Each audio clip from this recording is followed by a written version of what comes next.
Assalamualaikum warahmatullahi wabarakatuh. Waalaikumsalam warahmatullahi wabarakatuh. Selamat siang anak-anak semua. Siang, Bu. Apakah hari ini sudah siap untuk pembelajaran hari ini? Siap, Bu. Oke. Baiklah, sebelum kita memulai pembelajaran hari ini, marilah kita terlebih dahulu berdoa. Berdoa dimulai. Berdoa selesai. Nah, sebelum kita memulai pembelajaran hari ini, Ibu akan mengecek kehadiran kalian terlebih dahulu. Nah, sebelumnya apakah ada yang tidak masuk kelas hari ini? Tidak, Bu. Nah, baiklah, berarti kita dapat mengikuti pembelajaran dengan baik hari ini karena semua murid dapat hadir. Nah, kita akan melanjutkan pembelajaran minggu kemarin, yaitu tentang naskah program siaran. Nah, kalian masih ingat kan tentang naskah program siaran? Ingat, Bu. Nah, hari ini kita akan belajar mengenai karakteristik naskah program siaran. Nah, Ibu kan sesuai minggu lalu, Ibu sudah memerintahkan kalian untuk mencari tahu apa itu karakteristik naskah program siaran. Adakah yang sudah menemukannya? Saya, Bu. Oke, baiklah, coba sebutkan. Jelas, tepat, dan ringkas. Bagus sekali. Nah, secara harfiahnya itu benar, namun secara keseluruhan karakteristik naskah program siaran ini ada 11 macam. Nah, Ibu akan menjelaskan apa-apa saja karakteristik naskah program siaran yang 11 macam itu. Nah, masuk yang pertama, karakteristik naskah program siaran itu yang pertama adalah haruslah jelas.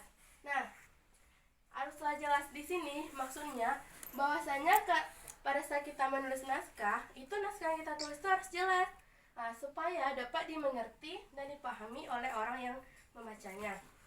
Nah, masuk kepada karakteristik naskah yang kedua, yaitu adalah ringkas. Maksud ringkas di sini adalah naskah yang kita tulis itu adalah tepat, ringkas, dan jelas. Nah, di sana tuh sudah terkungkung semua bahasa naskahnya itu dapat dimengerti sesuai dengan alur cerita yang baiknya. Nah, selanjutnya yaitu yang ketiga, yaitu sederhana.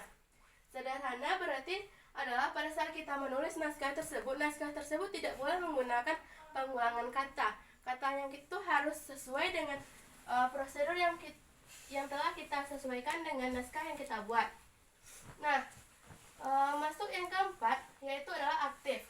Maksud aktif di sini adalah pada saat kita menulis naskah yang kita tulis itu adalah naskah yang menggunakan kata-kata dari kalimat aktif, bukan dari kalimat pasif. Nah, kalian kan sudah besar, jadi Ibu tidak perlu menjelaskan lagi apa itu kalimat aktif dan apa itu kalimat pasif. Nah, sekarang kita masuk kepada karakteristik yang kelima, yaitu imajinatif. Nah, maksudnya di sini adalah imajinatif adalah bahwasanya pada saat kita menulis naskah, kita mampu menyalurkan daya imajinasi kita ke dalam naskah tersebut. Nah, masuk yang keenam, yaitu hindari akronim. Nah, maksudnya di sini adalah kita harus menghindari penggunaan kata-kata akronim, yang mana akronim kalian pasti sudah tahu, yaitu penggabungan kata atau huruf. Nah, sekarang yang ketujuh, yaitu pembuatan angka. Nah, maksudnya di sini adalah bahwasanya di dalam menulis naskah tersebut kita harus menentukan berapa detail angka-angka yang kita sebutkan itu. Jadi semuanya itu jelas. Nah, yang ke-8 yaitu global, yaitu artinya sama halnya dengan yang pada pembuatan angka. Sama halnya dengan pembuatan angka, yaitu semuanya ditulis secara detail dan menyeluruh.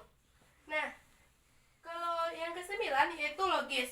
Nah, artinya naskah yang kita tulis itu bersifat logis dan tidak mengada-ngada. Dan yang ke-10 itu adalah bercerita. Nah, di sini maksud bercerita tersebut adalah bahwasanya naskah yang kita tulis tersebut adalah bersifat cerita, menjelaskan alur sebuah cerita. Nah, dan yang terakhir adalah sim positif, yaitu pada saat kita menulis naskah, kita menggunakan kalimat kalimat-kalimat tanda seperti tanda kutip, yaitu untuk menjelaskan suatu hal yang akan kita bahas pada naskah tersebut. Nah, itulah karakteristik dari naskah program siaran. Yang mana karakteristik naskah program siaran ini mempunyai 11 macam karakteristik. Nah, apakah anak-anak ibu semua sudah paham dengan kesebelasan dari karakteristik naskah program siaran tersebut? Paham, Bu. Oke, bagus. Sekarang kita masuk kepada jenis dari program siaran. Nah, ada yang tahu dengan jenis program siaran apa saja?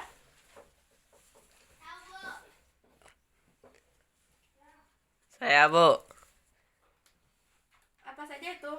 Hiburan, berita, dan film. Nah, itu secara yang belum terperinci keseluruhan itu betul. Namun, secara golongan jenis, itu sebenarnya jenis dari program siaran itu hanya ada dua. Yang pertama itu dikelompokkan kepada jenis program siaran televisi, dan yang kedua jenis program siaran radio. Nah, sekarang kita akan membahas yang pertama, yaitu jenis program siaran televisi. Nah, seperti yang disebutkan oleh Ananda dari tadi, bahwasanya jenis program siaran TV itu meliputi program siaran hiburan, program siaran informasi, dan program siaran berita. Nah, Ananda ibu semua pasti sudah pernah menonton siaran televisi, dan sedikit banyaknya pasti sudah tahu mengenai apa-apa saja dari program siaran televisi tersebut, kan? Nah, sekarang ibu ingin menjelaskan kepada Ananda semua tentang klasifikasi dari jenis program siaran televisi ini. Nah, untuk klasifikasi jenis program siaran televisi ini mempunyai sebanyak 6 macam klasifikasi. Nah, untuk yang pertama, ibu akan menjelaskannya, yaitu klasifikasinya adalah, yang pertama adalah series. Yaitu series adalah seperti program siaran sinetron atau film yang kejar tayang. Nah, sinetron pasti sudah tahu, kan? Sudah, Bu. Yang sering kalian tonton di televisi itu adalah jenis-jenis sinetron. Nah, yang kedua yaitu klasifikasinya yaitu movie. Nah, movie terdiri dari berbagai program film layar lebar, seperti film-film yang kalian tonton di bioskop. Nah, itu adalah contoh klasifikasi movie dari sebuah program siaran televisi. Nah, yang ketiga yaitu adalah entertainment.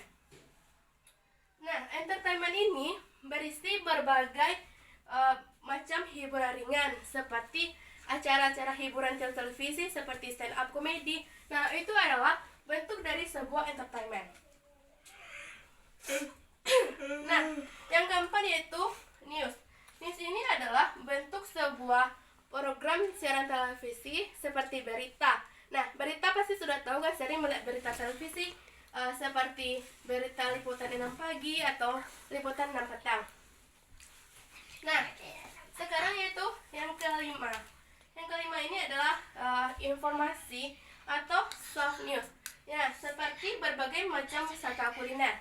Nah, acara itu adalah acara wisata kuliner yang ditayangkan di televisi, kan banyak sekali tuh. Nah, diantaranya kan ada kayak semacam acara makan besar atau food kuliner gitu, kan? Nah, Iya, Bu. itu adalah bentuk acara dari wisata kuliner. Nah, dan yang terakhir adalah klasifikasi dari program TV ini adalah religius. Nah, religius ini adalah program siaran televisi yang sering menayangkan tayangan keagamaan yang membahas tentang keagamaan, seperti acara-acara ceramah di televisi, acara-acara seperti Damai Indonesiaku atau Islamku Indah. Nah, itu adalah klasifikasi dari jenis program siaran televisi. Nah, sudah paham semua Anda semua tentang klasifikasi dari program siaran televisi? Sudah, Bu. Oke, sekarang kita masuk yang kedua, yaitu program siaran radio. Nah, program siaran radio ini adalah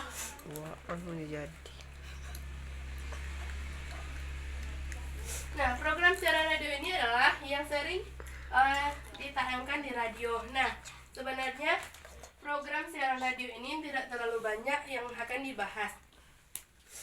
Sebelumnya pasti Anda semua sudah tahu kan apa itu radio dan apa-apa saja yang akan ditayangkan di radio kan? Tahu, Bu. Sudah sering mendengar radio? Sudah, Bu. Oke, bagus sekali. Nah, sekarang Ibu akan menjelaskan kepada Anda semua tentang format stasiun penyiaran radio ketika diterjemahkan dalam kegiatan siaran harus tampil dalam 4 wilayah. Nah, apa-apa saja itu? Nah, Ibu akan menjelaskannya. Yang pertama adalah kita harus melihat kepribadian dari penyiar dan reporternya. Nah, kenapa begitu? Karena kepribadian penyiar dan reporter itu mempengaruhi setiap hal yang akan disampaikannya dan disiarkannya di dalam radio tersebut. Nah, yang kedua adalah menentukan pilihan musik dan lagu. Nah, kalau pada saat radio tampil menyiarkan kan, itu kan ada tuh lagu-lagu yang akan ditampilkan. Iya, Bu. Nah, itu tuh disesuaikan dengan konteks yang akan ditampilkan oleh si penyiar. Nah, yang ketiga yaitu pilihan musik dan gaya bertutur. Nah, di sini sangat penting untuk memilih pemilihan musik dan gaya bertutur. Karena kalau gaya bertutur si penyiar nantinya tidak kurang memuaskan, nanti takutnya pada hasil penyiarannya kurang bagus dan seperti kurang enak terdengar oleh si pendengar. Nah, sekarang yang keempat yaitu yang terakhir, yaitu spot atau kemasan iklan, jingle dan bentuk-bentuk promosi acara radio. Nah, di radio kan sering tuh ada kayak semacam promosi-promosi iklan kan? Iya, Bu. Seperti kan banyak ada saja yang diiklankan di radio tersebut. Nah, itu tuh penting ada di radio untuk menunjang apa-apa saja yang akan disiarkannya. Nah, itulah 4 macam format yang harus diteliti dalam sebuah siaran radio. Nah, apakah ada dari Anda yang ingin bertanya ke Ibu? Tidak, Bu. Sudah paham semua? Sudah, Bu. Yakin tidak ada yang ditanyakan lagi? Tidak, Bu. Sudah mengerti? Sudah, Bu. Baiklah, kalau begitu, kalau memang sudah mengerti dengan materi hari ini, berarti untuk kali ini Ibu anggap kalian sudah paham dengan materi tentang karakteristik dari naskah program siaran dan jenis-jenis program siaran, ya kan? Ya, Bu. Nah, kalau begitu, sebelum kalian pulang, Ibu memberikan kalian PR. Nah, PR di kali ini adalah Ibu menugaskan kalian untuk mencari apa itu karakteristik. Kan tadi udah Ibu jelaskan tuh karakteristik naskah program siaran. Nah, sekarang kalian cari apa itu karakteristik dari program siaran televisi dan apa itu karakteristik dari program siaran radio. Nah, selain itu setelah itu kalian harus mencari tahu perbedaan dari karakteristik program siaran dan karakteristik program televisi. Cari perbedaan keduanya, tepat? Paham, Bu. Nah, baiklah, berarti untuk pertemuan kali ini Ibu anggap kalian sudah paham dengan materi yang Ibu sampaikan kali ini. Nah, sebelum pulang, marilah kita ucapkan Alhamdulillah sebagai ucap syukur kita kepada Tuhan Yang Maha Esa. Amin. Nah, baiklah, untuk pembelajaran minggu ini Ibu akhiri sampai di sini. Jika ada kata dan salah,